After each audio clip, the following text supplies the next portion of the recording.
I'm saying, are you ready?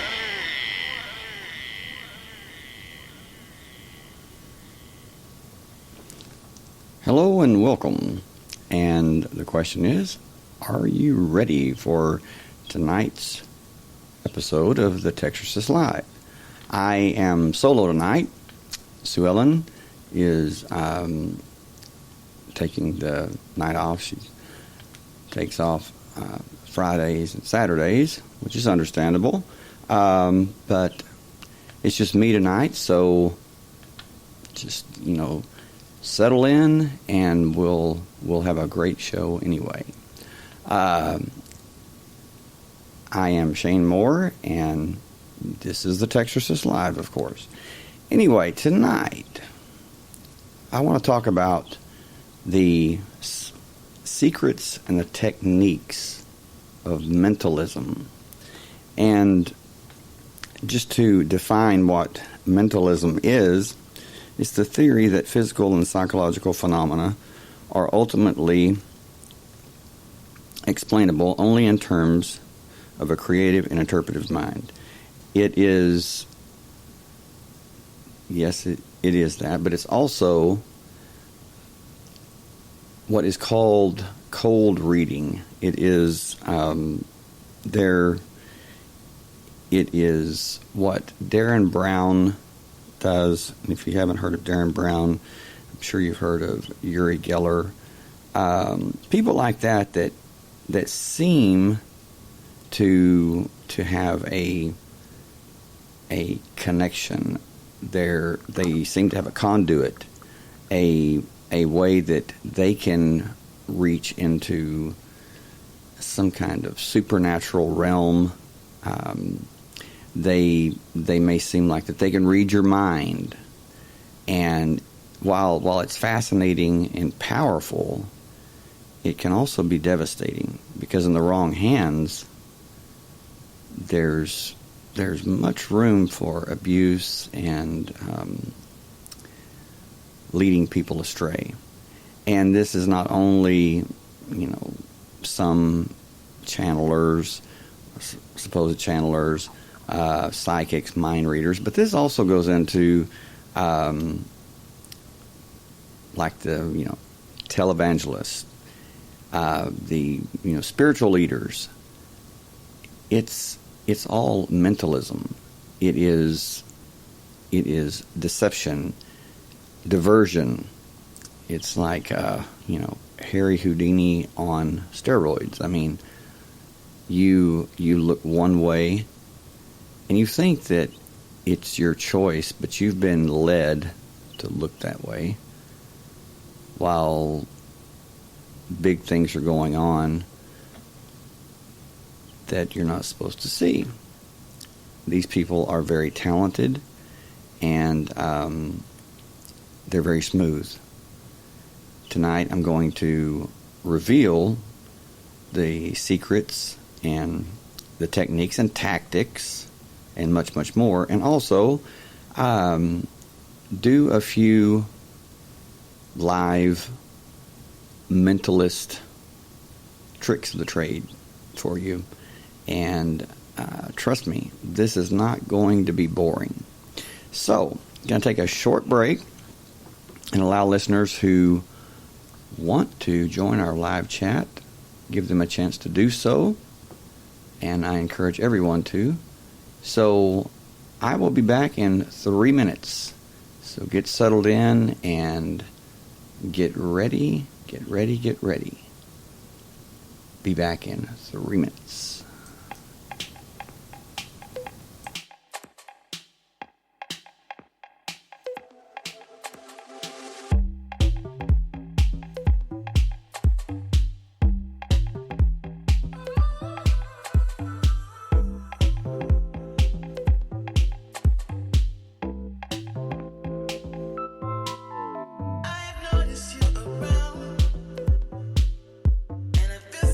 Inside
And I am back.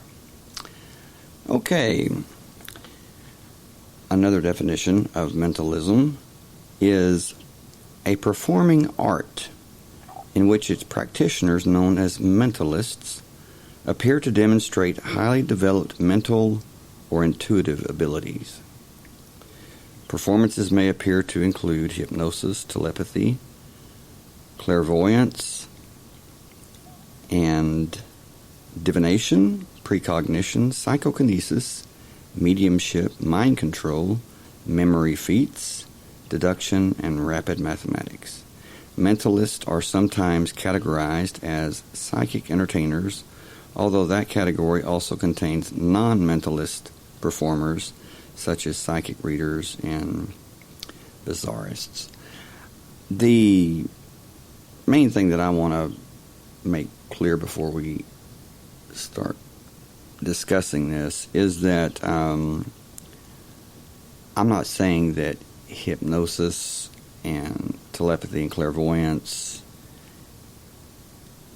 precognition and things like that are solely mentalist tricks. I happen to believe in the paranormal. I mean, I believe that there are true cases. There are people that can do these things, some of these things, and but those that can truly do that, those that are true, it's very rare. And I wish that wasn't the case. I mean, I really do. It's like the X-Files. I want to believe, but it's just it's rare, but it's fascinating and it's mesmerizing, and that's another term for a form of hypnosis, or what hypnosis was referred to before was mesmerism. And so we will discuss many things, discuss the history and how that it is in fact very rare for a person to have these true powers, because Houdini himself was known for revealing these people, for outing these people, shaming these people, because he knew all the tricks, and he knew the tricks of the trade. He had paid his dues, and he had seen a lot of people that had been taken advantage of and used and milked dry, and he said, I'm gonna break, protocol, and I'm gonna reveal these people. I'm gonna take the mask off, so to speak. And I'm no Harry Houdini, but I do know manipulation. I do know diversion tactics that mentalists use to put on a show. And that's what it should be. It should be entertainment. But when people begin to really believe that someone has these powers, then they they put themselves under the control of these people. And guys like Darren Brown, you know, they have no need, they have no desire to control people or take advantage of people. But there are people who do have that desire. And these tricks and techniques and tactics, they know them like the back of their hand, and they know how to execute them very smoothly and damn near undetectable. I mean, you'll definitely know after this show what I'm talking about when I say almost undetectable. And it's amazing when you find out how easily that you can be distracted, your attention diverted, and how intense your focus is when you're not even aware that you're focusing on anything, but your mind is locked in on one thing, and that is what you are meant to see. It's what the mentalist wants you to see. So he or she produces it or brings it out in such a way and describes it in such a way that your mind is focused 100%, no doubt about it, on that very thing. You form a type of tunnel vision that's at that given time, that is the only thing that is on your mind. And there is some hypnotism, I would say, like hypnotism, which is nothing more than the power of suggestion. And both stage mentalists and these con men, when they see people who are highly suggestible, and trust me, they know how to read people, you're going to be called on stage, or you're going to be approached by these bad people, and because they know that you're less likely to catch on or to be suspicious. So they build themselves up, and they could sell a refrigerator or a freezer to an Eskimo in Alaska. I mean, yeah, they're very good salesmen, and they make the sell. So, anyway, when I talk about the different,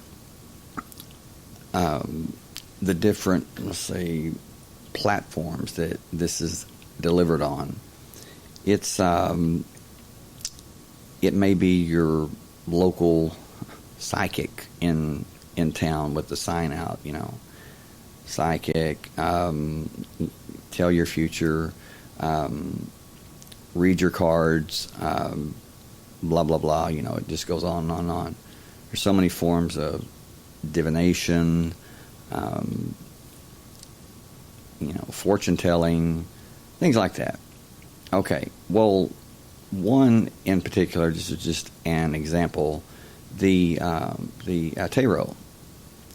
Okay, it is nothing more than your subconscious mind that chooses those cards. I mean, you have a deck, and you tell the person that's doing the reading of the cards, you tell them when to stop shuffling, you tell them when to cut the deck, basically when to choose the card, but it's really your subconscious that's in charge, that's doing that. And then each card is open to interpretation, but I will admit that it is very powerful, and it is a testament to the power of your subconscious mind, very much so. And it doesn't matter who you are, or where you're at in life. From my experience, it has been spot on. I mean, but there again, there's a lot of room for different interpretations, and maybe it's just that we want to fit.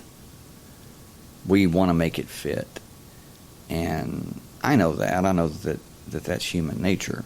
But even when I'm being skeptical and I'm not trying to make it fit, it still fits. So that is another thing that is a big plus in mentalism. Is it's not really the mentalist that is doing these seemingly paranormal, supernatural things.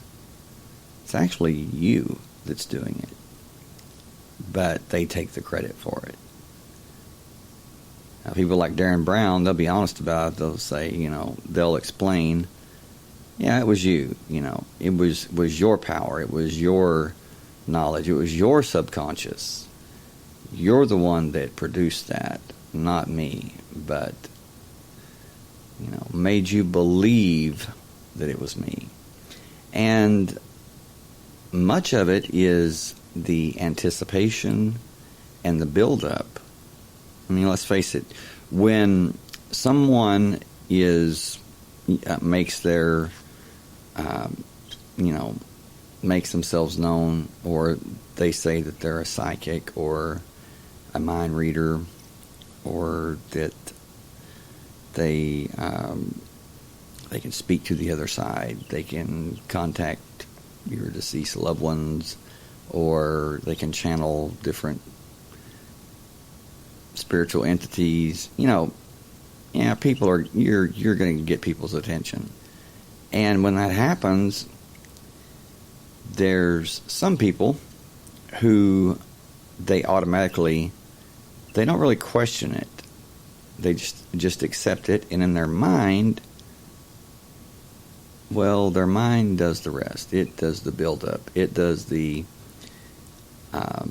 just increasing everything that person says, that person describes, and their quote-unquote experiences, their stories that they tell about,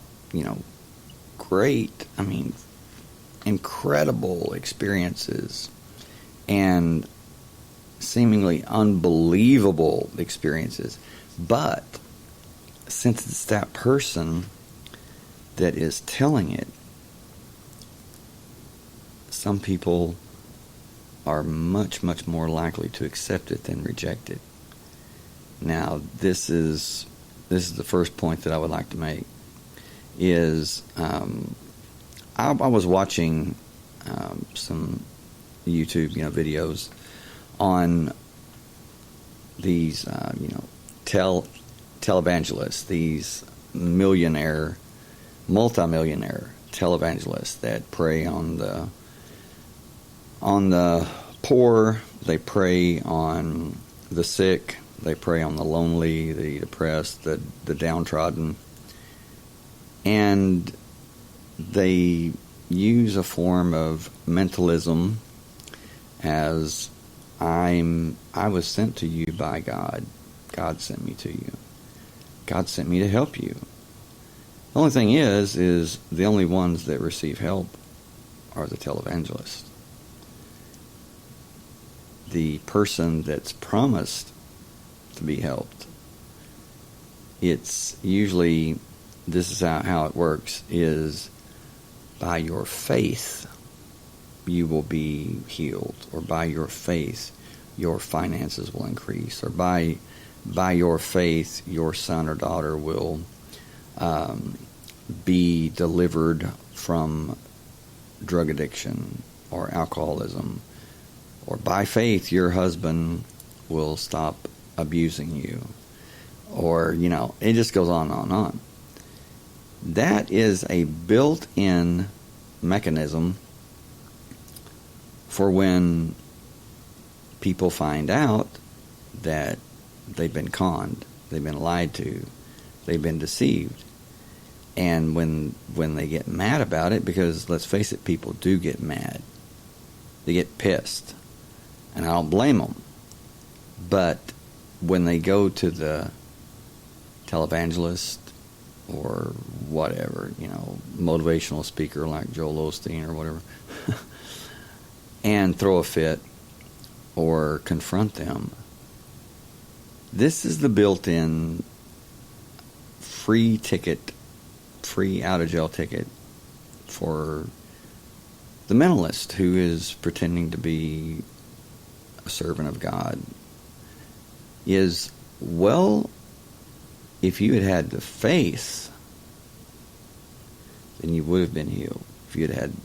If you would have had enough faith, your son or daughter wouldn't still be addicted to drugs, or wouldn't have died from drug overdose, blah blah blah. Okay, so they switch it, they turn it back on the victim. And yes, I said victim because that's exactly what people are. They're victims of people that are out to bleed them dry.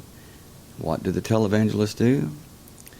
They prey on the weak, they prey on the sick, they prey on the poor, they prey on the lonely. Why? Because they're desperate. They're the most desperate. And when I say poor, I'm talking these people, their poverty, they're in poverty, maybe going hungry, and these people are, telling them, well, you have to you have to show God that you have faith, and $100 won't work. It needs to be $1,000. It needs to be $1,000 that you can pay out, and they weave it and make it very, very tasty, very enticing. And so, that leads to little old grandmothers going and getting money out of the proverbial cookie jar that they've saved for Lord knows what, and they send it to these creeps. And what happens? Well, they don't get well.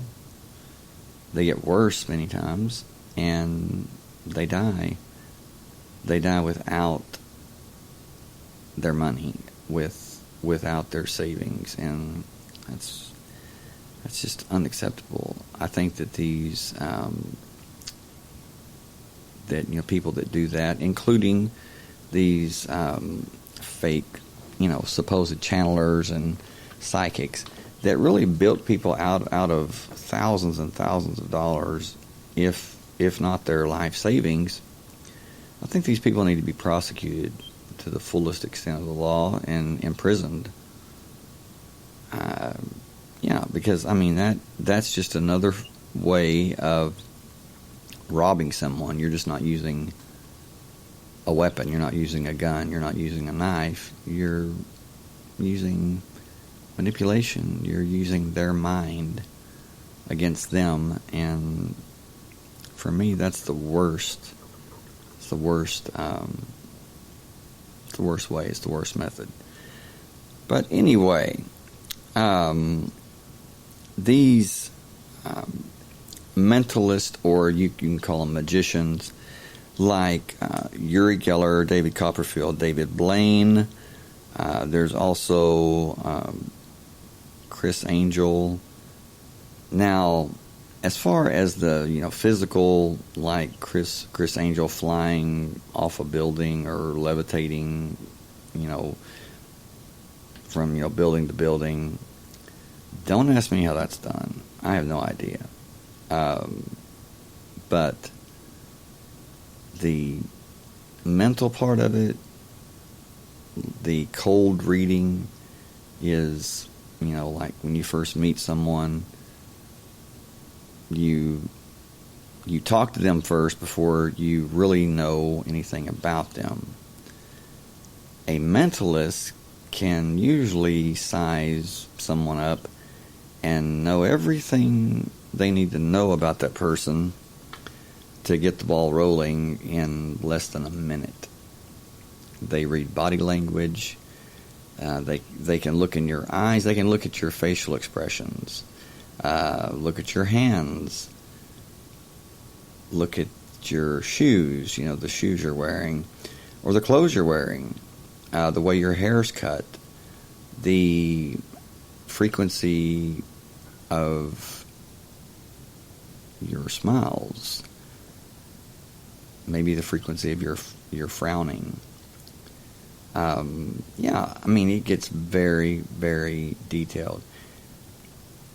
If you have pale skin, if you have a pale complexion or a dark complexion, if you show signs of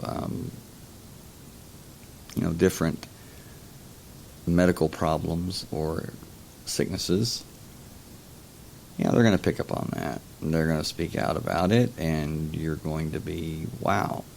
But another thing that they do is they do things like tell you to choose a number.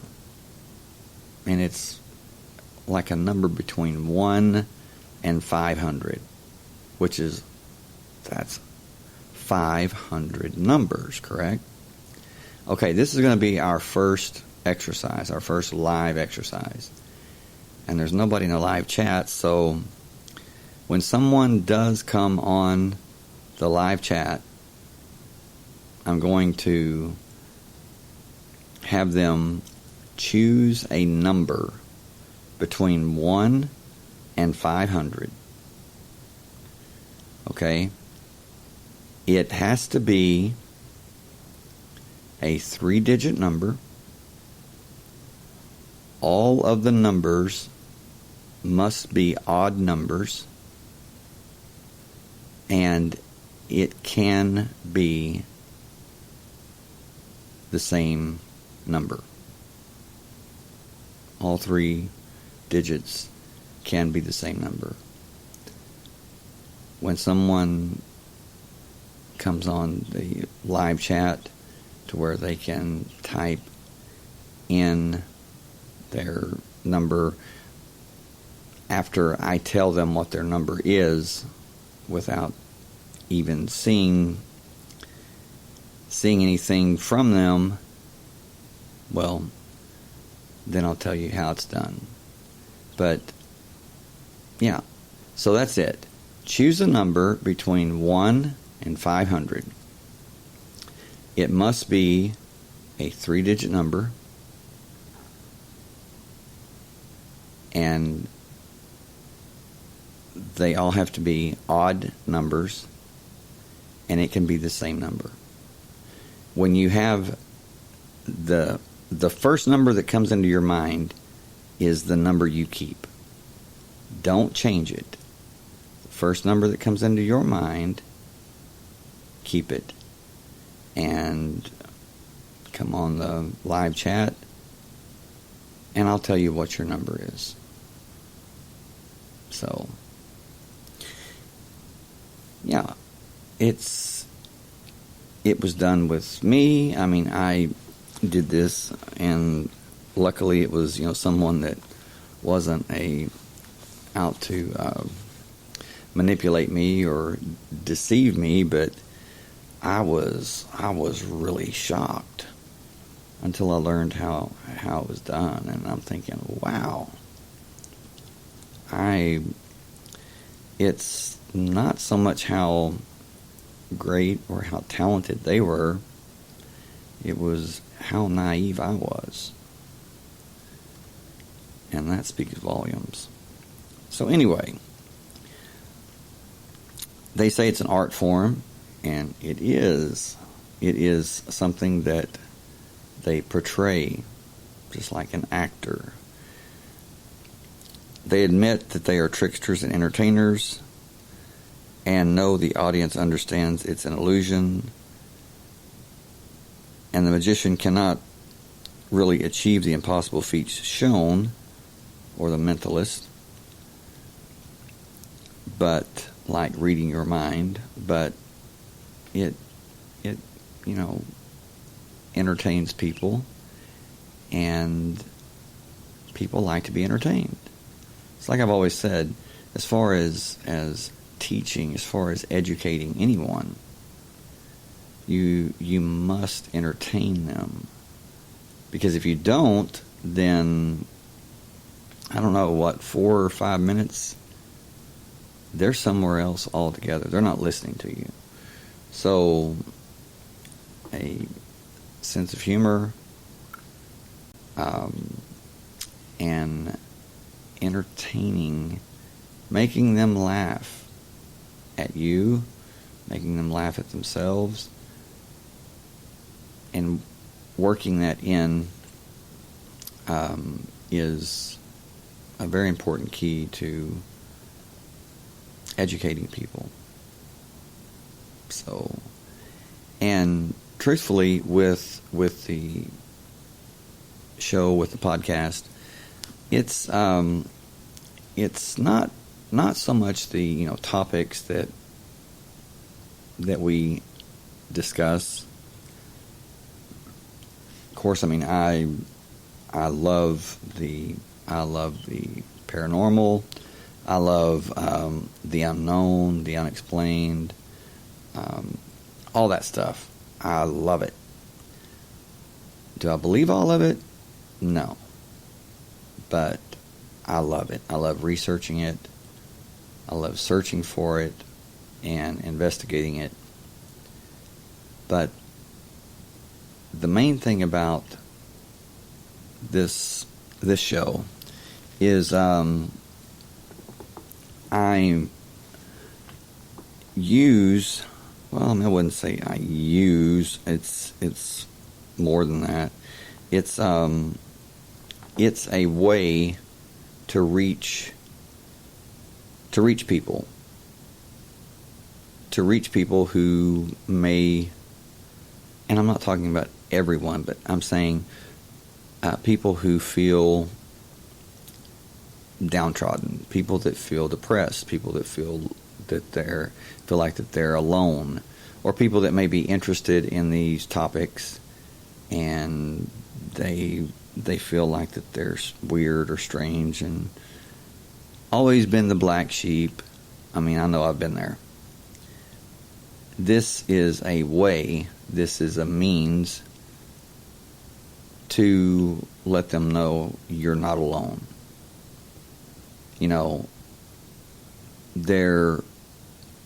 There is, someone, myself, who will listen to you. And no matter what you say, will respect you for sharing that with me. So while the show is about the paranormal, conspiratorial, and the unknown, the unexplained, and mysteries and such, it is about that, but it's also about uplifting everyone that I possibly can. That's a secret. Well, I mean, it's not a secret. I mean, I'm telling you, for God's sake. I'm telling you what my mission is, and the topics and the things that we talk about is just just a way to do that. With the show, we recently got our own website, www.exorcist-podcast.com, and this is our mission statement. So I just want you to hear it. Connecting like-minded individuals and organizations around the world interested in everything paranormal, conspiratorial, and spiritual, as well as consciousness, parallel realities, quantum physics, quantum computing, mind control, cults, hidden history, space-time, organized religion, blood type anomalies, hauntings, psychology, and much more through an internet-based interactive podcast, talk radio formatted network, and website. Excuse me. We, Sue Ellen and myself, are devoted to encouraging and facilitating experiences of positive well-being, health, and vitality so as to intentionally co-create the changes we wish to see on our planet. We are truth seekers. We believe truth and love can provide a greater global consciousness for the good of mankind. And that's it. So, I just wanted everyone that listens to the show, or maybe you're a new listener, I just wanted you to know that. So, let's get into the steps, the different ways that mentalism works, such as step by step. Shotgun statements. This is the first part of cold reading, and it is called shotgunning, or using shotgun statements, as it relies on using a lot of general information so that something is bound to hit someone. It's like using very broad questions or statements and seeing how that person responds, and then narrowing what you say. Much like how a shotgun fires lots of pellets instead of a single projectile. The point here is to be very vague but general, so you get a hit from the audience. You don't want it, or the person, which is often called a mark. You don't want it to sound too obviously vague, like, you are a man or a woman. That's far too blatant, but wouldn't fool most people. Instead, they would say something like, you've recently lost an elderly relative. Or, and I've seen this there again on these televangelists that are multimillionaires, There is someone listening and your son is on drugs. Okay, Mr. God's right-hand man, you say you're sent from God, the Almighty. How many radio stations are you on? How many cable TV channels, how many satellite TV channels are you on? What? Thousands, right? If not hundreds of thousands. You are reaching millions of people. So guess what? Yes, you could say damn near anything, and you're going to hit several people, if not many people, because you are reaching millions, if not billions of people. So you could say the most outrageous, you could describe the most outrageous thing, and there's going to be someone or several that are listening. They're going to say, he's talking to me, or she's talking to me directly. So I better send that $10,000 in because this person's real. No, they're not real. They're just, they just made a very vague statement. Well, maybe not very vague, but they made a statement that could very well apply to 1 million people. Now think about that. They say, if you send in $100, your son will be off drugs because, and then they start describing, his name starts with a T, or his name starts with an S. And people are like, whoa, okay, well, my son's name is Steve, or my son's name's Tony, and he's on drugs, and this guy's describing him to a T. He's really not. He's really not. Saying things like, he has bad eyesight, he has bad vision. Well, are you talking about spiritual vision? Are you talking about,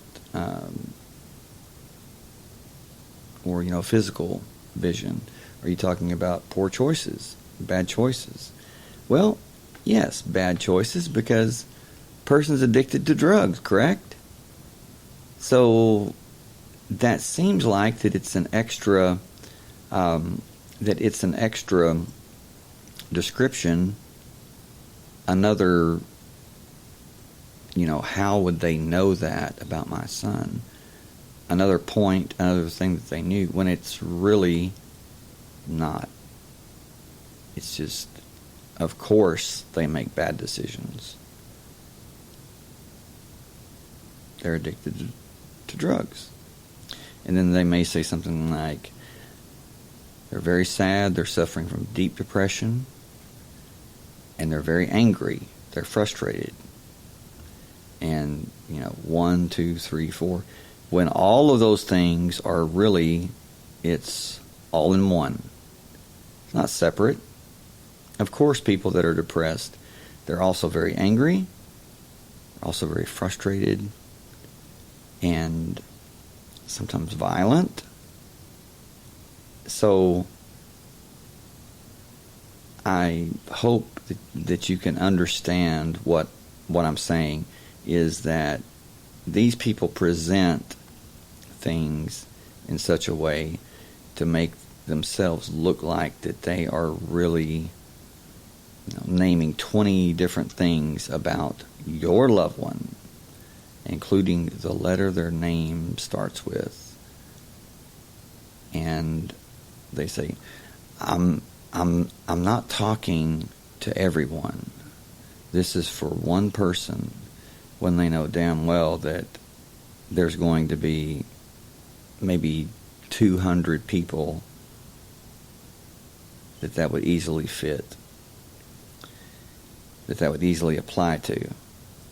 And they say, send in $100. Well, you have 200 people sending in $100. There you go. It's kind of like a Ponzi scheme, but it's even more effective than a Ponzi scheme. So that's why that I want people to know how these creeps work. So anyway, they say they use what's called Barnum statements, named after P.T. Barnum. They seem personal, but they apply to many people. Basically what I just described. Barnum statements rely on the phenomena of people wanting to believe and looking for information that fits them, and they only have to rely on their mind to fill in the blanks.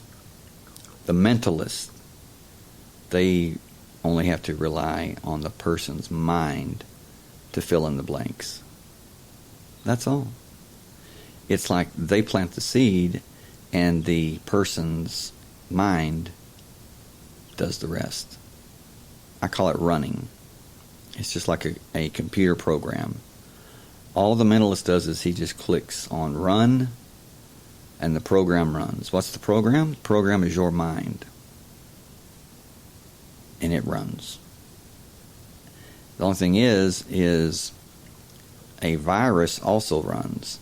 And that's what a mentalist who is pretending to be something they're not, that would be much like infecting a computer network with a virus or malware or a worm or whatever, and then clicking run. And what happens when the techs go in and try to remove that virus? What does it do? It runs. It runs, it hides, it avoids deletion. So, it's very fascinating, but as I said, it's very powerful. Horoscopes use the same exact principles. When you wake up, and if you read your horoscope, which I don't, I stopped doing that a long time ago. It's so vague. It is so broad. When you really look at it, at first it seems, wow, man, this is really something, But when you really, really look at it, and you think about, okay, I'm looking at this from my perspective, from my unique perspective. But how many other perspectives could there be? Step outside of yourself. Get out of your own mind, so to speak, and read it again. And then change mindsets. Play devil's advocate. And do that. Be every mindset, adopt every mindset that you possibly can. Write it down if you have to. Just, jot down a few things. And you'll see that it's practically endless. It's practically endless variations that all describe different things using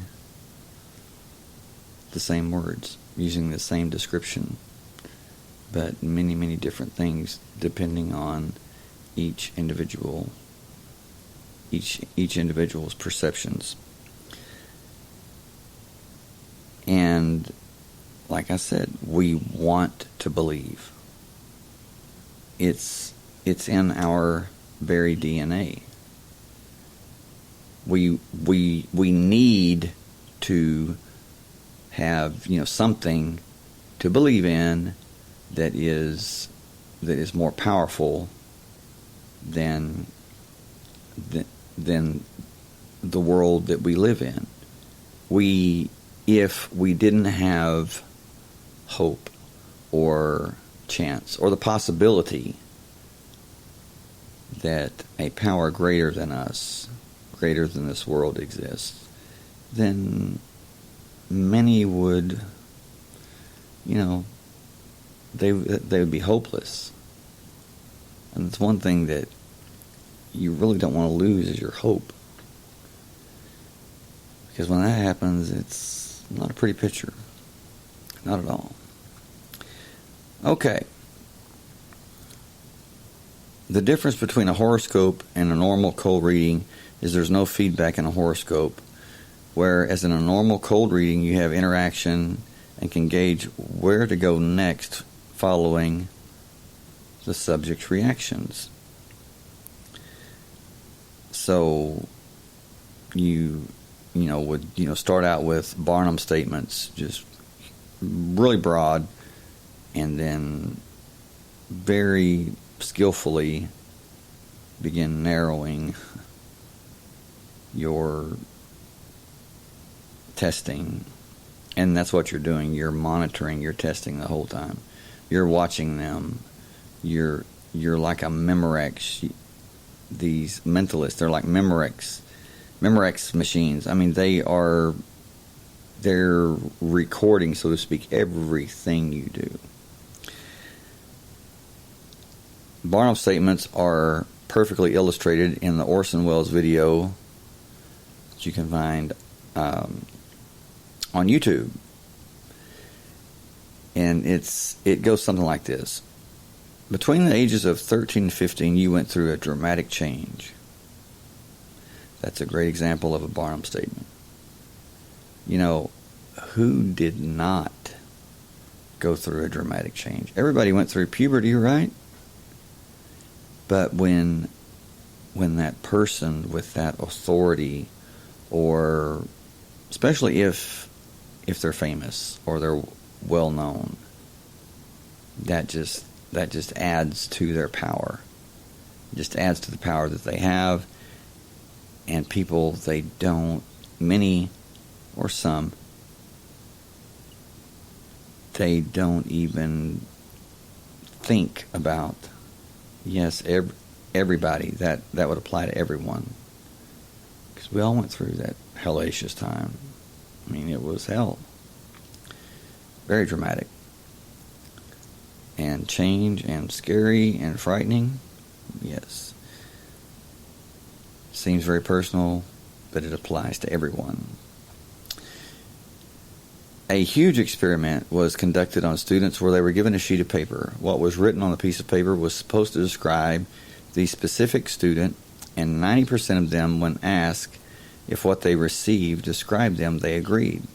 Next, they had to swap what they had with someone else, and to their amazement, they found they had the same description. Everyone received the same description, but 90% of people thought it was tailor-written for them. The description, of course, was entirely composed of Barnum statements. You know, hate to burst your bubble, but like I said, the real thing is rare, very rare.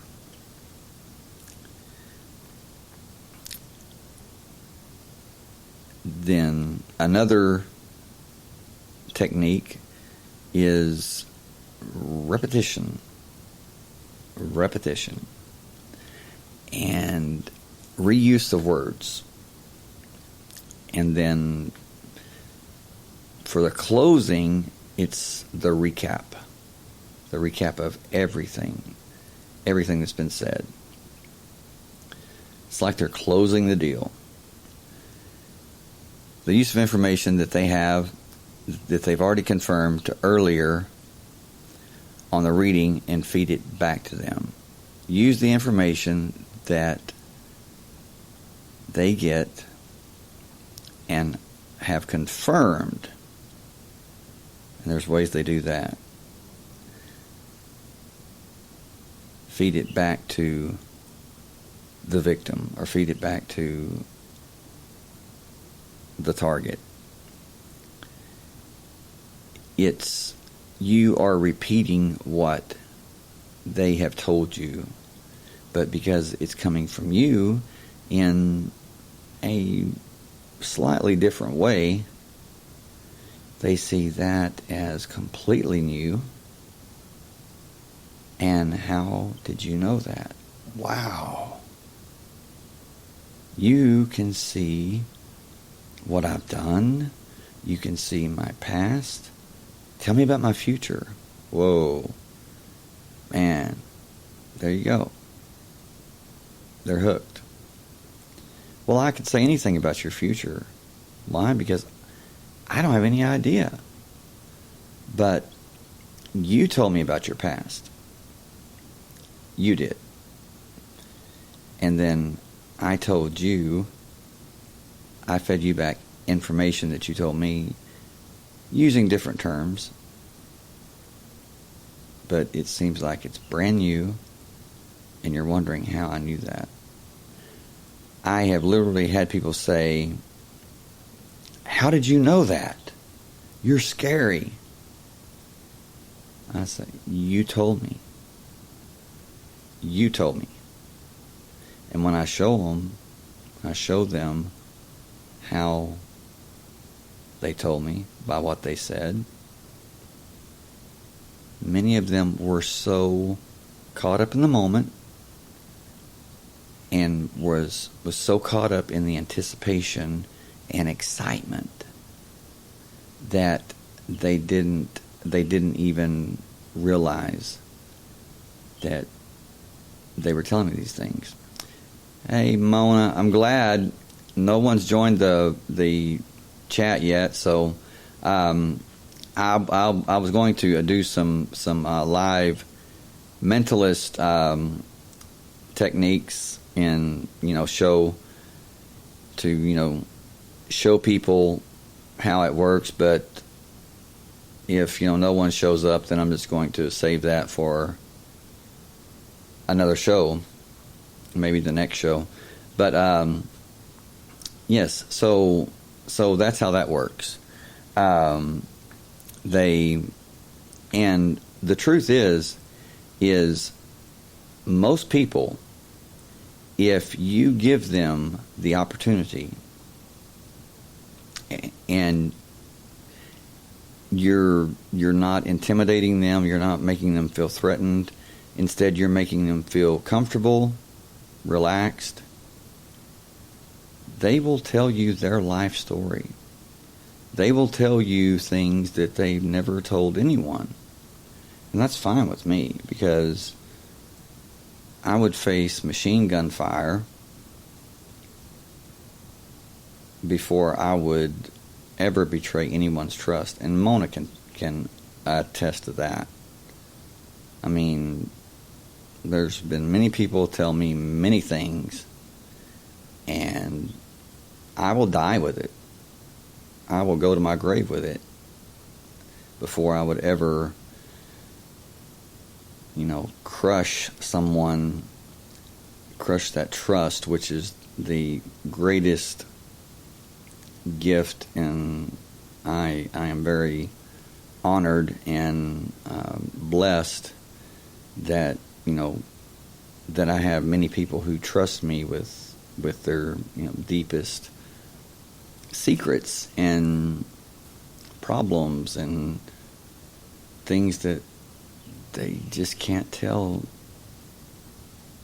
most people. So those of you who are listening and you know who you are, yes, I appreciate you, I love you, and you know who you are, so absolutely. Now, one thing too with the repetition, the reuse, and the recap, you won't hear them say anything concrete. It won't be engraved in stone. It will always be erasable. It may seem like it's written in stone, but there always has to be a way to erase or delete or take away in case it may be wrong, and in which case it would not be the mentalist's fault. They can just spin it. If they do mention anything concrete or something that you can infer from what they say, don't acknowledge it. Save it for later, and then use it and watch them be shocked about all the personal things you know about them. And they will be shocked. I've had people that I've explained to them, it wasn't me. You told me. And I explained to them how it worked. And do you know that they still, they thought that I had supernatural powers, and I've lost friends over it. So I don't do it anymore. To hell with that. I mean, I'm talking good friends, and I noticed that they would avoid me, and they would just like literally avoid me. If they saw me, they would take they would take a turn or turn around. So I confronted some of them, and they said, after what you told me about myself, I feel like that you can see everything I've ever done. I'm like, no, you told me. I just fed it back to you in a different way, but they still didn't buy it. They still didn't believe the truth. Maybe because they wanted to believe that it was supernatural. Maybe, I don't know. Maybe that's more fascinating. But yes, I've lost friends over it. So I don't do that anymore. Number 4, the fourth way is to pick the right subject. While you don't always have control over this in situations, you do want to use it to your advantage. And I'm talking as if I was teaching someone how to be a mentalist. Picking the right subject is important. As mentioned previously, 90% of students in the Barnum Statement example thought that the reading was for them specifically. This means that 10% did not. You want someone who is susceptible to suggestion and isn't too much of a skeptic to begin with. This will dramatically increase your chances of success. Yeah, it's like saying, okay, everyone in here who believes in psychokinesis, raise your hand. Yeah, that's a joke, but there's going to be some people that don't get it. Those are the people that are going to be marked. Those are the people that are going to be targeted. Those are the people that are going to be called up on stage. Why? Well, it's not that they're dumb or not that they're slow. It's that they were so caught up in the anticipation and excitement that they didn't get it.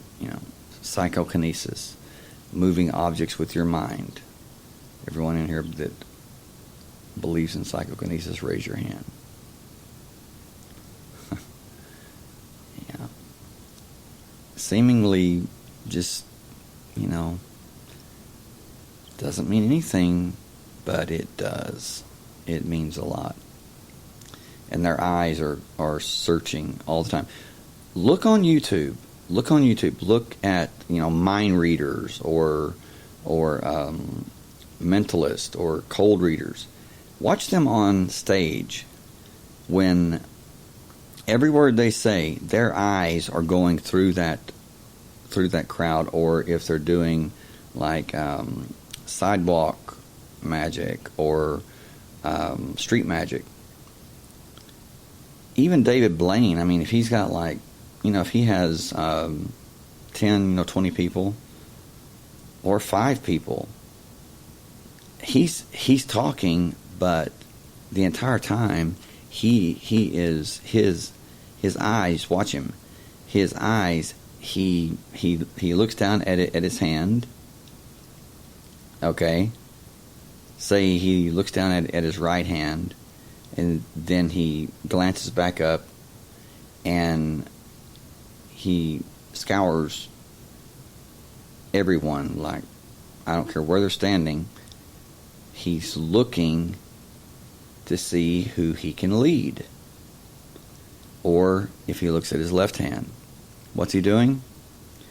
He's looking at his right hand. And then he's glancing up very quickly, looking to see who he has led to look at his right hand. By looking at his right hand, while everything's taking place in his left hand. That's it. That's the secret. Diversion. If I told you, okay, look at my right hand. Many people are going to say, okay, he's doing a trick, so he's telling us, look at my right hand. So you know what? I'm going to look at both hands. Or Better yet, I'm going to look at his left hand. Or I'm going to keep my eyes peeled for everything. But if I don't say anything, and I just look, and I make it very apparent, if I open my eyes very wide or wider than normal, I bring my hand close to my face, not right in my face, but rather close, and I'm looking at it, 90% of people, if not more, they're going to be looking at it too. What's he looking at? What does he see there? When I can do whatever I want to with my left hand because you wouldn't see it anyway. Houdini said that he could divert an audience's attention so much that he could lead an elephant out on the stage and they wouldn't see it. Now, that's not just diversion. That has to be a form of hypnosis. And that's used too. I mean, suggestion. It's like, the positive, negative, the do, don't. If I tell you, don't think about a pink elephant, what are you going to think about? A pink elephant. So, when the mentalist tells you, don't worry about your watch. I'm not going to steal your watch. I'm not going to take your watch off your wrist. What does that do? That puts all their focus, especially if it's an expensive watch. Or if it was me, I would say, don't worry about your diamond ring. By the way, that is a gorgeous ring. And I'm sure that your husband or your spouse paid dearly for a ring that gorgeous. Don't worry about that. I'm not going to pull that off your finger. I probably could without you knowing it, but I'm not going to do it. Okay? What does that do? It makes them focus on that ring or that watch, if it's a Rolex or something like that. I mean, if it's just, just a cheap watch, somebody's wearing that they don't care about it, then I wouldn't use it. But if it's a very expensive, very nice, something, very, very sentimental, I would do just that. Don't worry about that. I'm not going to touch that. That's what their mind's going to be on when I take their wallet. See, that's how it works. Or I tell them not to worry about their wallet. Like a man, I mean, if I see that his back pocket is really, and a lot of guys, you need to take all that stuff out of your wallet, because a thick wallet, people, you have a lot of credit cards in there. Now, used to it was cash. Yeah.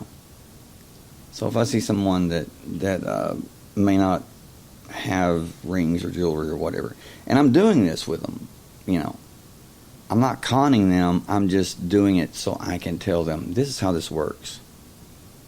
Don't worry about your wallet. How there's no way that even if I could, that I would take your wallet. That's what their mind's going to be on. They're going to be so absorbed, as Mona put. Thank you for that, Mona. They're going to be so absorbed in wondering, how is this creepy guy going to take my wallet, that I can basically take their watch, their ring. And there again, can't be a ring that's on too tight. I mean, can't be a watch that is on really tight, but just be talking to them, and their mind is on what I told them not to worry about. And telling them not to worry about it, they're going to worry about it. I planted that seed. Because the mind cannot process a negative. Like you tell people, don't worry. The mind hears worry. Don't be afraid. The mind hears be afraid.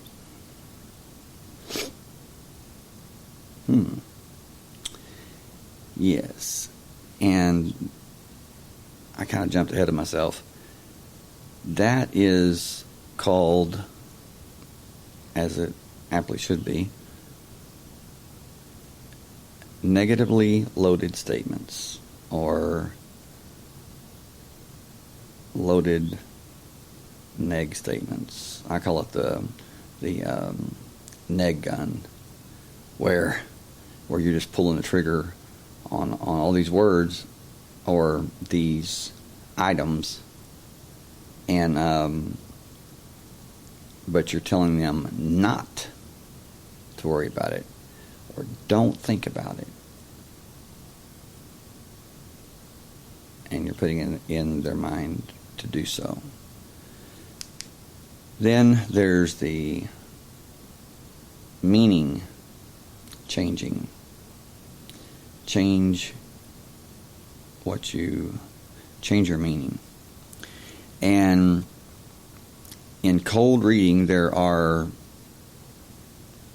only two different strategies that have to do with not getting a hit and getting information wrong, is to spin it and change your meaning. The second is something that's it's not so nice, to blame them, which I don't do that. If I did, I would explain that to them afterwards also. Okay, it really wasn't your fault. I just made you think it was. It's amazing. It is literally amazing how your mind is so much like a computer and can be programmed with what? The spoken word. I'm telling you. Even right now, I can talk, obviously, but I can talk in such a way,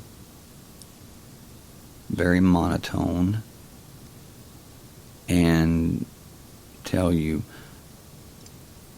don't let your eyes get heavy. Okay, your eyes are going to get heavy. Or don't get excited. Well, you're not going to get excited in that case. But if I say, by all means, whatever takes place, don't get excited. You see, the monotone, and I'm telling you not to get excited or to get excited, it doesn't matter because it's monotone. There's no change, there's no deviation. So you're going to remain neutral no matter what I say. But if I tell you not to get excited and my voice is filled with excitement and anticipation, guess what? You're going to get excited. Almost as if you're getting excited whether you want to or not. And maybe so. Maybe it's against your will. But yeah, that would be deep discussion, but fascinating to say the least. So, the first would be to change your meaning. Like, your son has problems with his vision. Well, no, my son's got 20/20 vision. Oh, I'm sorry. I was talking about his spiritual vision. Or, your son is very mature for his age. Well, not really. No, he's very immature. Oh, I'm sorry. I was talking about his emotional maturity. Or, I was talking about his physical maturity. And so you go through the woods, you go through the forest, so to speak, untouched by the trees, by the obstacles, because what are you doing? You're spinning. You're not spinning them, you're spinning yourself. You're avoiding any chance of someone being able to pin something on you and say, you know what, you're wrong. I mean, it can happen, it does happen, but with someone that's very, very skilled, like Darren Brown, or Darren Brown is like the best. I mean, man, the guy could literally probably be the devil himself, but Darren Brown, as far as I know, is a good guy. I mean, I feel like that he really is. But who knows? He could be the devil himself, or the devil personified. But very, very talented, very smooth. And if you want to know what a mentalist is and see the best in action, look up Darren Brown on YouTube, or go online to Google Darren Brown DVDs, or go to Amazon, get his shows, and I forget what they were called, but anyway, Darren Brown, DERREN Brown. He's in the UK. The guy is fascinating, but he's also scary. I mean, he's that good. So, the blame game is kind of cruel, but yes. Oh, okay. Oh, Moni, you said there was a show on TV called The Mentalist. It was really good. I saw that. Yeah, the main character, did he work with equations, or in physics, or am I thinking about a different show? I don't really watch TV. I haven't watched TV in 15 years, so I think I know what show that she's talking about, but so the blame game is cruel, but it's okay, it's a different show. Okay, thank you. The blame game is cruel because if the mentalist is wrong and they can't change their meaning, then they would they would tell the person that they were wrong, and to sit down and think about it and then move on to the next subject. It would be like you would want to blame them and then move on while they're accepting that guilt for something that they didn't even do. And that's how the mind works.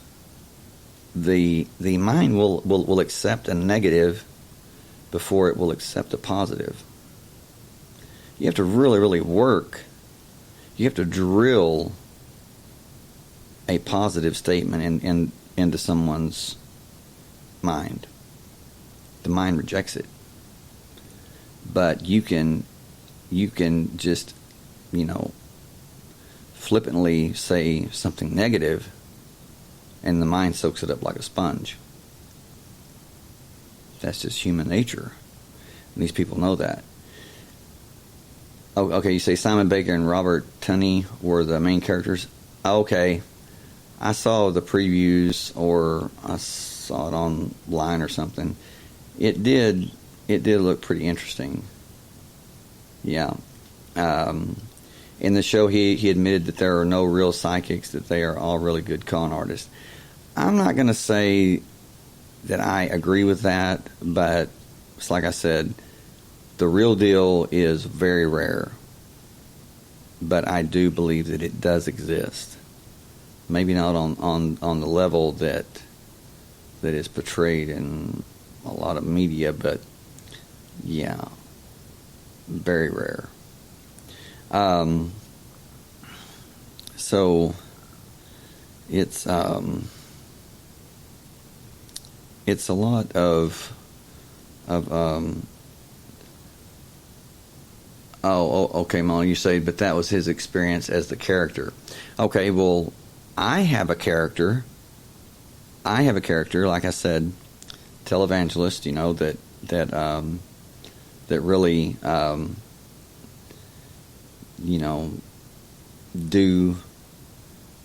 they perform mentalism, and they make themselves out to be messengers of God. I'm using God's power. God's chosen me, and all this. The character that I'm talking about is one called Oral Roberts, who was the biggest character in the world as far as televangelist, and was making money hand over fist by pretending to be something that he wasn't. I mean, he portrayed himself as a faith healer, as God's, with this gift of healing. And truth is Oral Roberts never healed anybody. And people say, well, it wasn't him, it was God. You know what? To my knowledge, God never used Oral Roberts to heal anybody. I mean, yes, you can talk. You can say, well, back in 1952, little Timmy was, crippled, and Oral Roberts prayed for him, and his leg straightened out and everything. Okay, that's all, it sounds good and everything, but hell, you could say that, little Timmy didn't even exist until Oral Roberts prayed, and then little 7-year-old Timmy appeared. You can say anything. You can tell any story, and these people, when I say these people, a mentalist, they can describe something that never happened in such a way that what happens? Your mind picks up the slack. Your mind visualizes and plays the movie, plays the film that they're describing. You're making the movie in your mind, and your mind does it. Your mind does it on its own, just automatically. Filmmaker. And when you see it in your mind, even in your mind, when you see it, it makes you much more susceptible to believe it, because what the eyes see, along with what the ears hear, what your mind sees, what your mind hears. Yeah. So you're seeing this little boy that's crippled, and or this little boy that has cancer, and he's bald, and really, really sad. And then you can see this person like Oral Roberts praying for him, like just very earnest, sweating bullets and just, doing all he can. And then this little boy's hair, miraculously grows out. And he jumps up and he's cancer free. And, that little boy is like 50 years old today and has never been sick a day in his life since. All completely made up. But how many people would believe it? Many, many, many, many people. It's just like Kenneth Copeland, Jesse Duplantis. It's Creflo Dollar, Paula White. All these people that tell these stories, they can never provide medical, like professional, like an actual doctor, a medical doctor that says, yes, this person was healed. This person was healed by the prayers or, by said person. Oral Roberts even admitted to his lawyer that it was a show, that all the claims were greatly exaggerated because that was part of the job. And you know what? He was telling the truth for a change. It is. It's part of the job. What's the job? It's an act. Actor. An actor. What's a pulpit? And I'm not talking about every pastor. Don't think that. I'm talking about jerks like Oral Roberts. I'm not talking bad about the dead. I'm just being truthful. What's a pulpit? It's a stage. And, yeah, he said it's an act. He said it's greatly exaggerated, So when he said greatly, he's talking greatly. This is the guy that saw the 800-foot tall Jesus that told him that if he didn't raise $8 million by a certain amount of time, that he was going to take old Oral home. Well, guess what? He didn't raise $8 million. He raised $10 million. See, that's insane. And he died like 2 years ago. I think he was like 90, 93, something like that. The guy was really old, okay? And, but, something else, really, really nothing more than a mentalist, but I think a better term would be he was using the techniques, the tactics, the tricks of the trade, but to say that he was a mentalist, people like that, they're just cons. Very talented. I will give them that. So,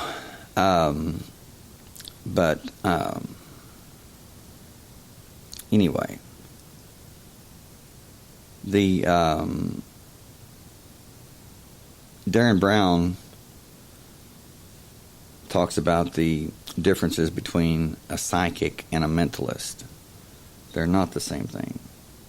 Although some that are using mentalist tactics, techniques, tricks, they claim to be psychics.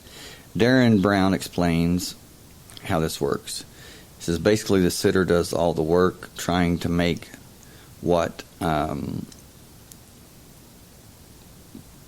it's Darren Brown and a man named Joe that show the difference between a psychic and a mentalist. Darren explains how Joe works. Basically, the sitter does all the work trying to make what Joe says fit and throwing out a lot of information so somewhere there is a fit. They also talk about Barnum statements that we talked about earlier. A statement that can clearly apply to a lot of people, such as you have a bad knee. It's your right knee. And you have tremendous pain in it. And it has kept you up at night. It has disrupted your sleep. And it's hurting right now.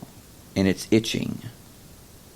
And you know, that is telling you that you need to write me a check for $1,000. I mean, not me. I was impersonating the televangelist scum that do things like that.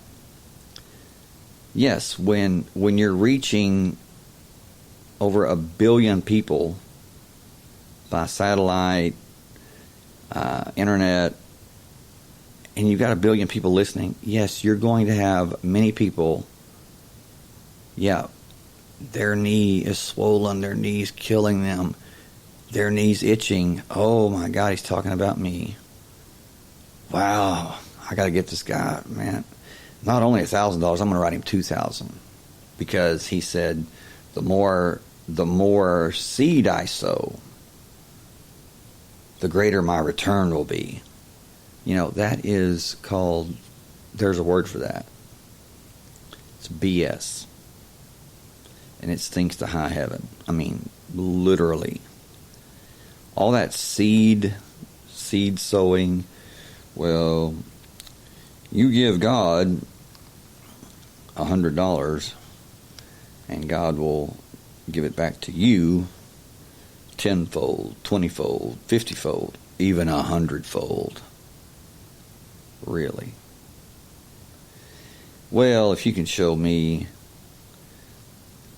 in the Bible where it actually says that, and you're not taking it out of context, then be my guest. Anyone, any Bible scholar, any super spiritual, holier than thou Christian, if you can show me where it actually says that, then I'll say that I'm wrong and that you're right, and foot and mouth. I didn't know what I was talking about. Hell, I'll even eat my straw hat. Literally. If you can prove that to me and not take it out of context. Because it's simply not true. Not at all. This is how it works. You sow your seed, talking about money. You plant your harvest, talking about money. The Bible is talking about literal seed, or it's talking about good things, doing good things for people, like, giving people love, giving people respect, making people feel better about themselves, become stronger spiritually, emotionally. That's sowing seed. I mean, think about it. Anybody, they could be they could be hell on earth. They may have money. They can sow seed of money, but what's that going to do? That's not going to do anything. I mean, is God going to honor someone just because of how much money that they can give? No. Not the God that I read about in the Bible. And I'm not preaching or anything. I'm just talking about the Bible because it's really the main spiritual book that I've read. But I'm not trying to convert anyone. I'm speaking out against all religious frauds and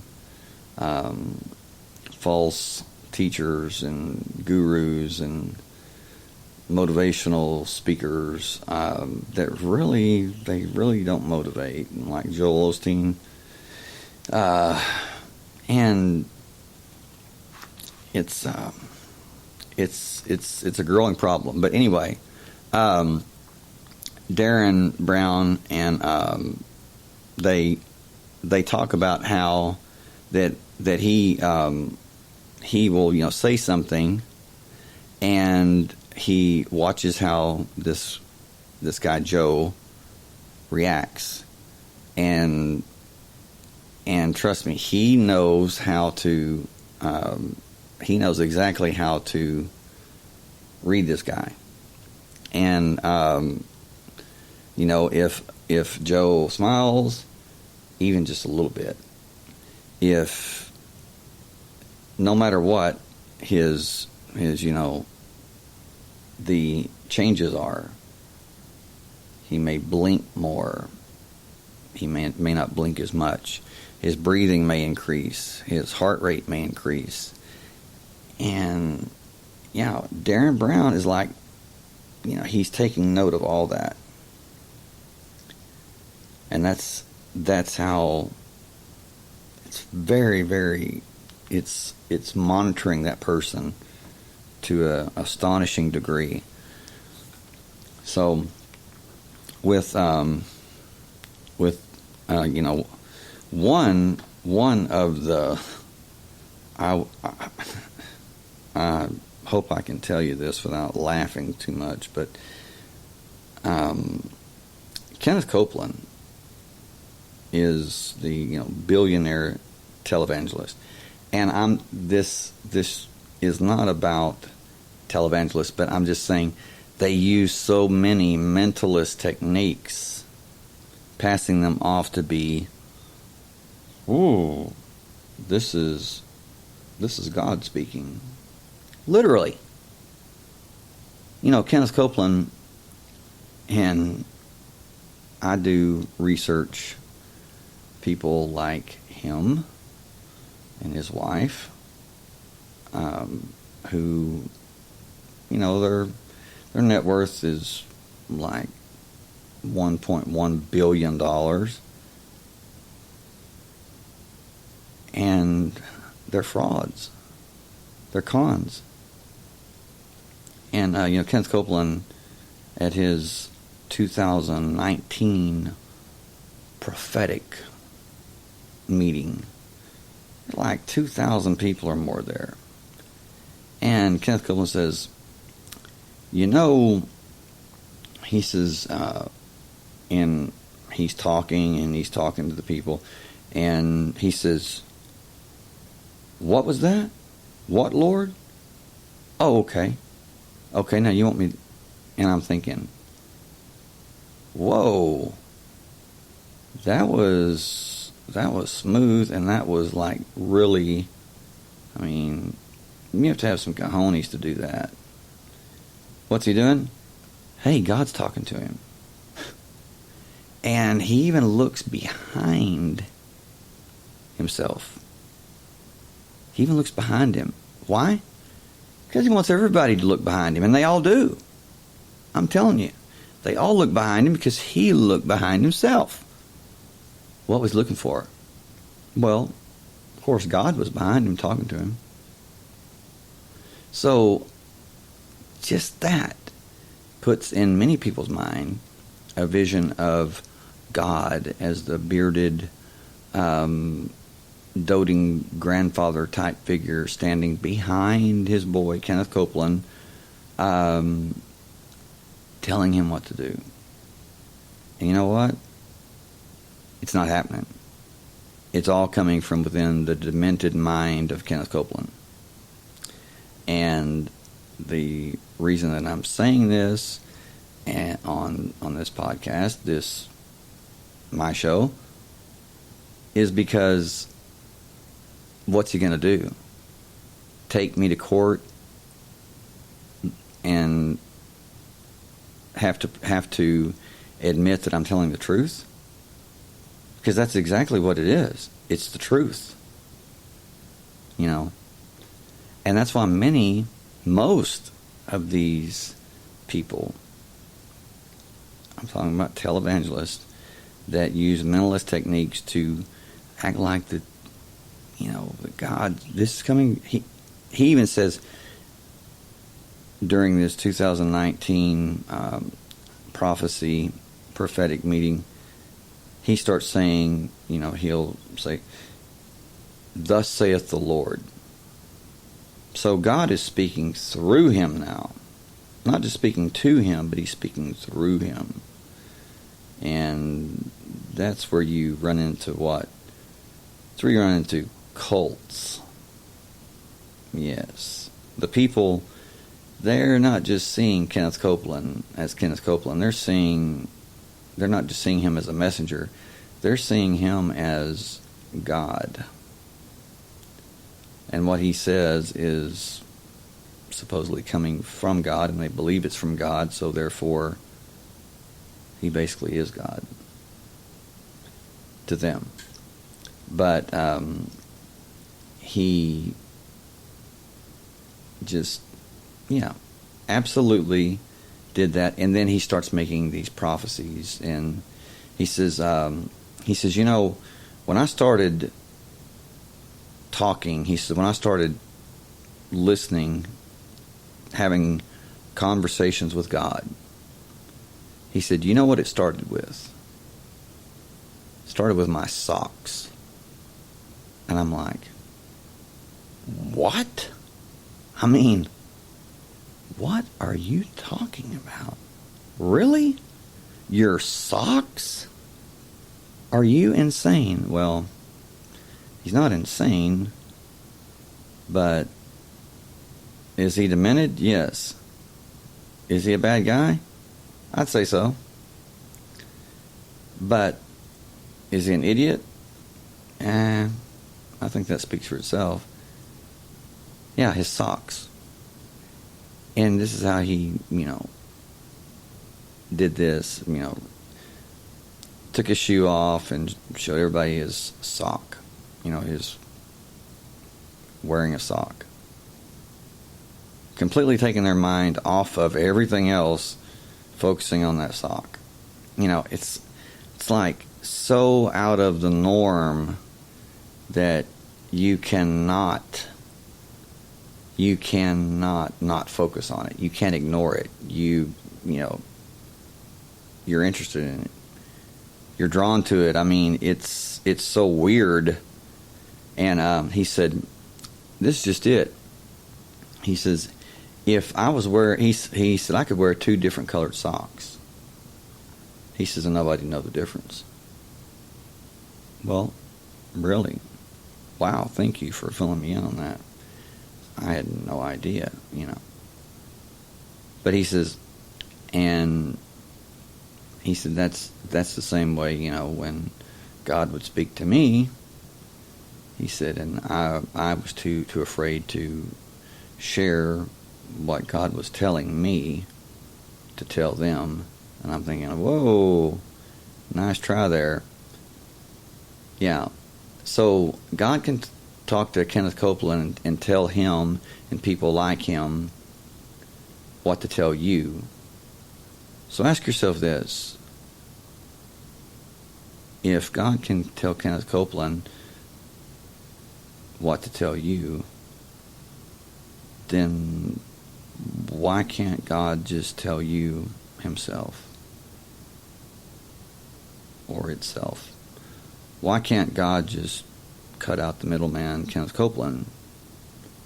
Well, because if he did, if Kenneth Copeland even would come near that truth, he wouldn't be needed as such, and he wouldn't be receiving all the money and property and estates and even jewelry, and it is unbelievable what people like him, what they accomplish using nothing more than mentalist techniques, tactics, and tricks. Stage magic. I mean, I did see a clip of him and many others, and they were using NLP, neuro-linguistic programming, big time. So someone, Mona, seems like messengers always confuse their role. Not all, but some of them do. Yep. It's like they might have started out, good, but like I said, when a mentalist executes these techniques, they deliver the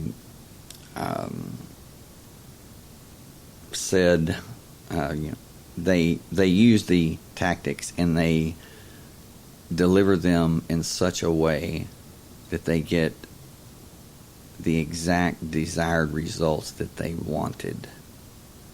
Then people begin to see them as something more than human.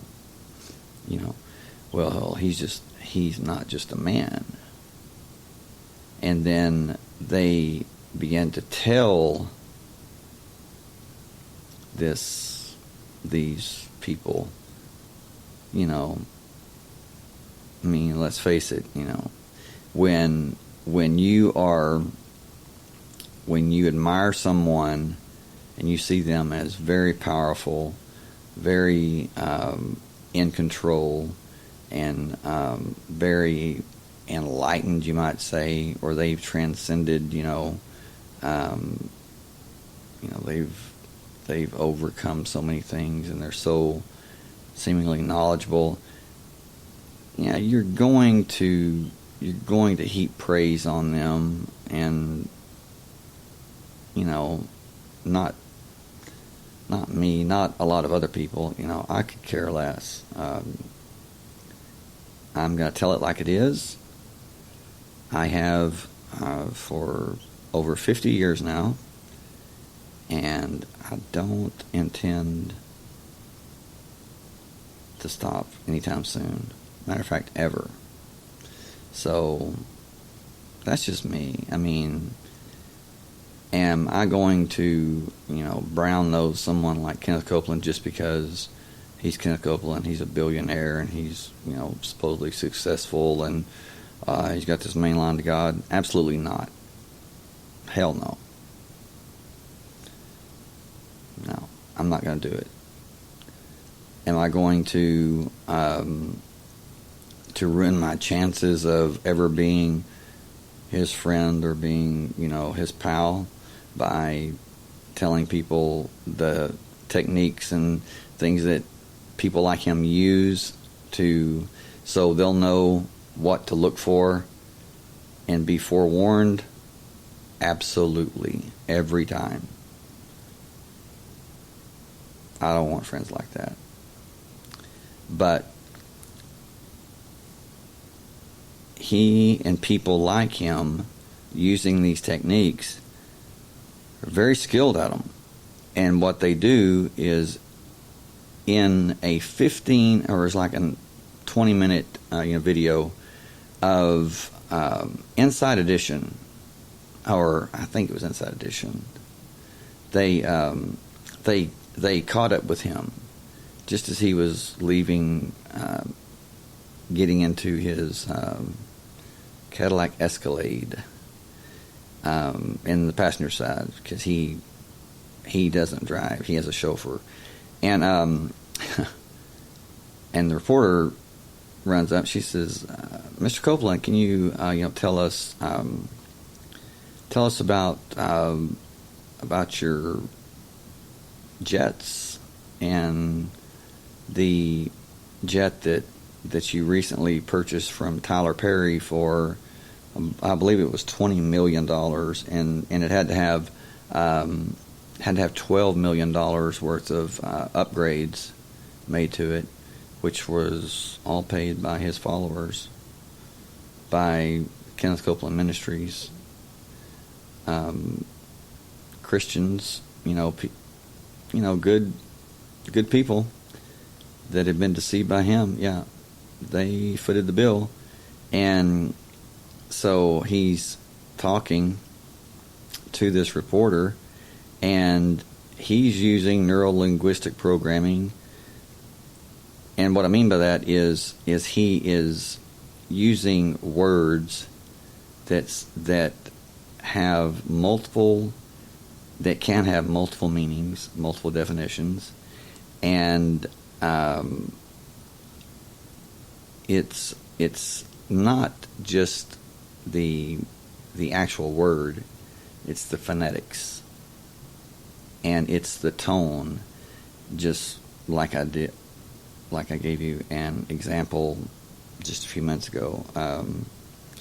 The monotone, and then the high and low, and what he does is he looks like, at one point, for several minutes, he looks like he's looking at this woman like, I would literally kill you, right? I would murder you right here if the camera wasn't on me and I knew I could get away with it. I mean, this guy has got like the most, there is lava seething underneath the surface, and you can see it. He is so he's enraged, but he can't show it. But she brings up something that he said on one of his, televised shows, if you want to call it that. It's a bunch of BS, but, and the reason I say it's BS is because he and the other idiot, Jesse Duplantis, are on there talking about why they need private jets.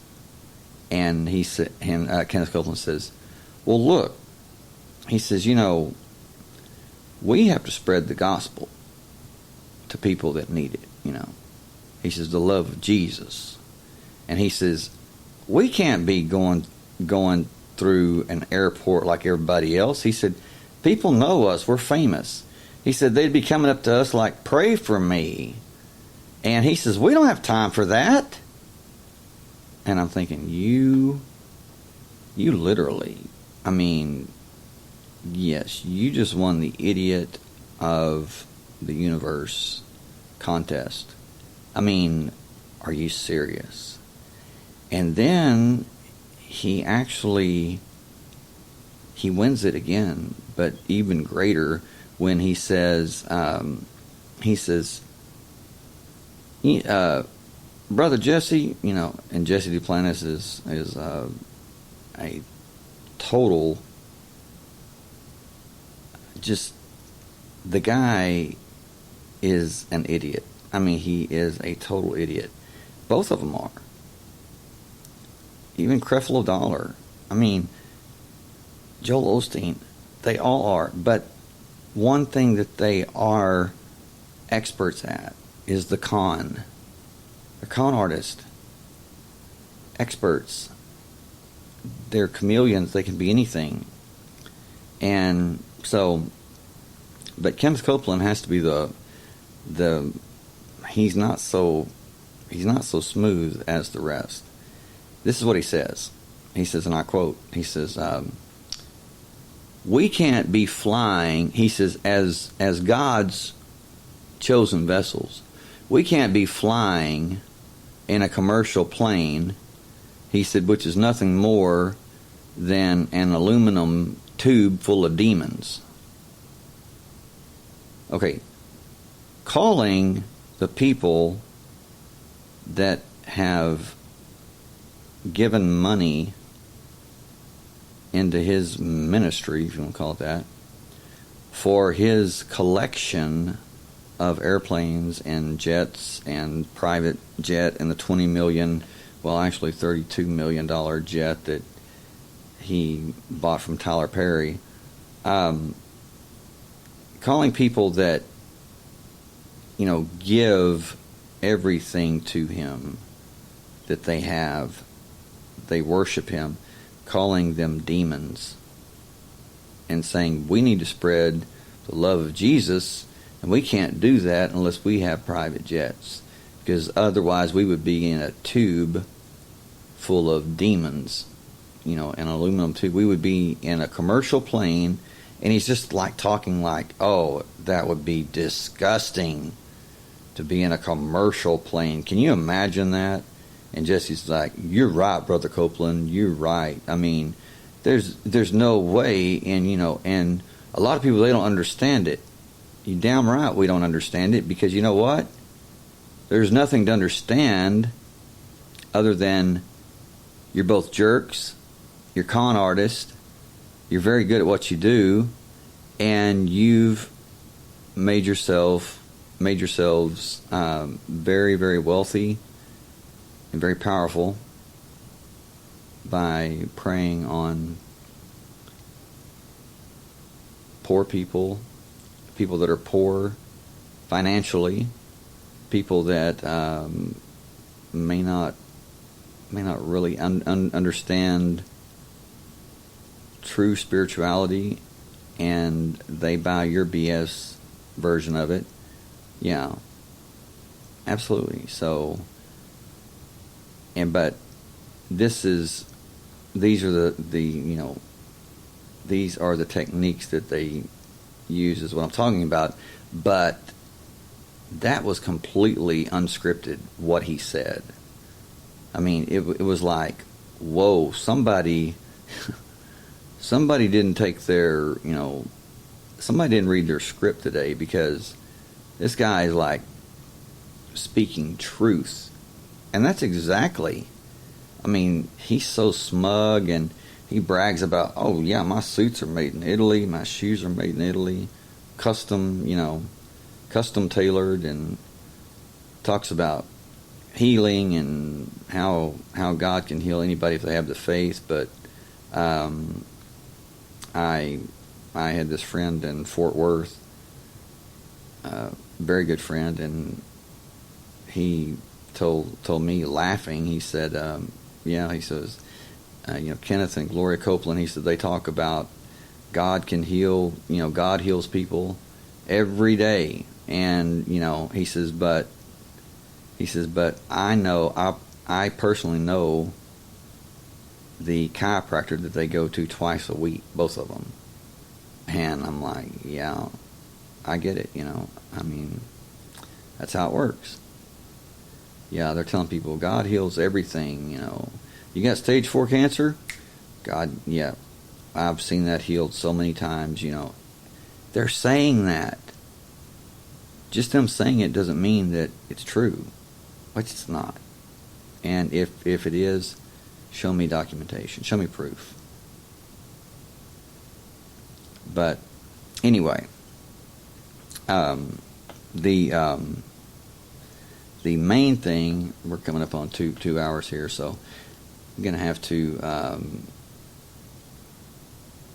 bring this to a close. But and I didn't even get to the rest.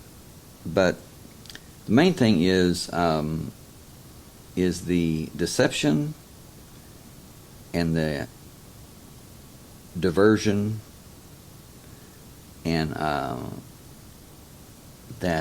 the detour. Deception, diversion, and the detour. And the detour leads you into the ditch. I mean, into the dung pile. The deception, the lies, the pretending or posing as something that they're not, as having powers that they really don't have. The diversion can be anything, such as what they say or their actions, like Kenneth Copeland looking behind him as God was speaking to him, and him only Kenneth could hear it. He looks behind himself, well, everybody else looks behind him. Nothing there, but in their mind they see God there, talking to him. Their mind fills in the blanks. Diversion. I look at my right hand, you look at my right hand. if I know how to do it smoothly and convincingly, which would appear to be natural, you're going to look that much more. And the more you look, the more you're going to focus, and you're going to be diverted. Your attention is going to be diverted from what my left hand's doing. And that's where everything's taking place. And that's the gist of it. Then the detour, that's where you are traveling and in the wrong direction, and your speed is increasing. It's steadily increasing. And then you find yourself in the ditch. Yes, there's a drop off. This is real stuff. Real stuff. And it's actually, it may seem like it's really, really high tech, really advanced, some kind of magic, black magic, voodoo, I don't know, or advanced technology. It's really not. The scary thing about it is it's actually pretty simple. It's so simple that most people miss it. And I will end on that note. But anyway, Sunday night we will continue this topic, and we will get more in depth. And trust me, it's something that will blow your mind until you know how it works, and then your mind will be blown again. I guarantee you that. But those of you that are listening and didn't take part in the live chat, if you had of, I would have shown you the number, how the number trick works, how the mentalist can tell you what your number is, seemingly reading your mind, and it's simply not the case. But Mona, thank you for being the only one in the live chat tonight. Thank you very much. Enjoyed you being here. One's a lonely number. Sunday night. Mark your calendars. Sunday night, 11 p.m. Central Time. Be here listening to the Texas Live, because I will do live examples of these mentalist tricks and techniques, and explain to you how it's done. And it is mind-blowing. So, with that being said, if you want to contact me, or you want to contact Sue Ellen, again, Sue Ellen takes Fridays and Saturdays off, so she's, of course, not here tonight. I'm running solo. But if you want to contact us, you can send us an email at the texarcistpodcast@gmail.com, or you can go to our new website, www.texarcist-podcast.com, and leave us a message, and we'll get in touch with you. Maybe you have a show topic, or you want to share your own experience. That's fine. Just we are very down to earth, and we welcome your experiences and your stories, and definitely want to hear them. So anyway, if you would, if you like the show and enjoy the show, please hit the like button on Spreaker, and you can follow us on Spreaker. We would appreciate that. With that being said, love and light to you all. Love you all. Have a great weekend. See you Sunday night.